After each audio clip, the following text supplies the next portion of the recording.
For many of us within organisations, our Outlook is scheduled to check for email regularly, but some of us who aren't connected to networks have to set our send-receive options. For example, if I want to quickly send email and receive email, from the Home tab in the ribbon, I've got a Send-Receive group, and I can click the button Send Receive All Folders. Notice the shortcut key is also F9.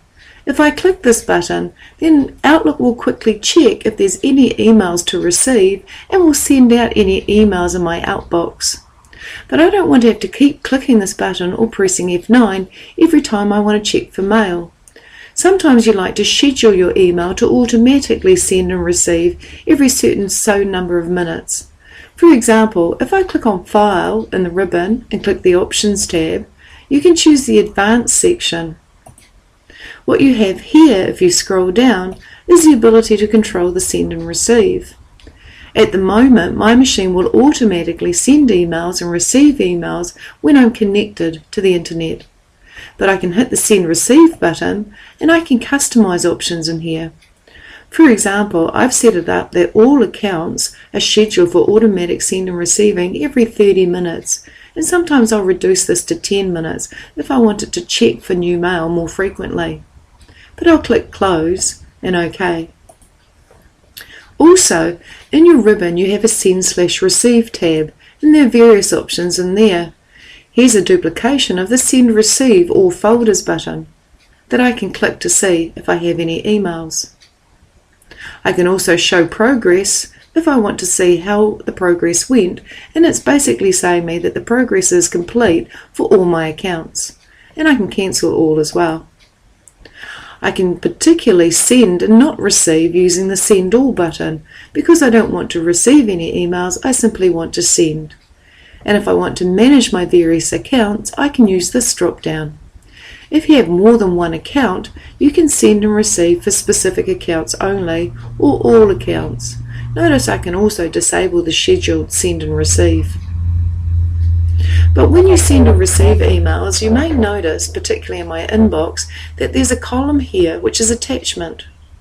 And as you receive an email, there may be attachments to that email. For example, this one here has an attachment. What you can do is you can switch between previewing the message as I am now to previewing the attachment simply by clicking on the attachment.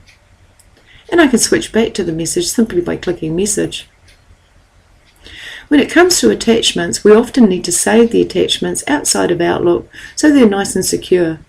One way is to simply double-click the attachment and then to simply save the file where I want it to be held.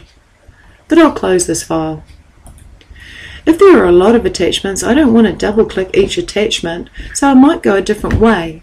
For example, I might right-click the file and save all attachments in this email. If I do so, all the attachments would be listed, and I could save all of them or selectively choose the ones I wanted to save. If I click Close, another way is to go to File in the ribbon and choose Save Attachments. And again, this will save all the attachments, or I can choose the ones that I want to save.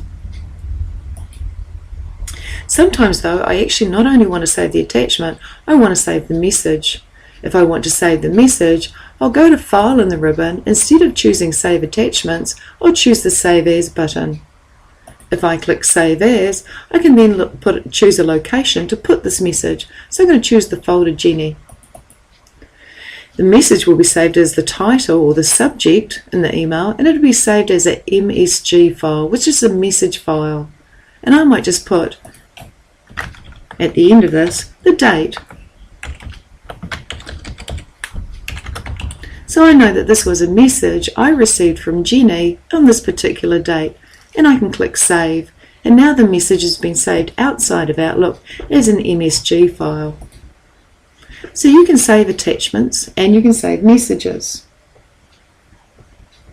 Now once I've saved the attachment, sometimes I want to remove the attachment so that it's not making my mailbox larger than it needs to be. If I right click an attachment, I can choose to remove the attachment and just keep the email message. So I'll click this option here. It's asking me, do I want to remove the attachment? So I'll click Remove Attachment, and I still have the email, but notice there's no attachment and no paperclip showing, so there's no longer an attachment in this file.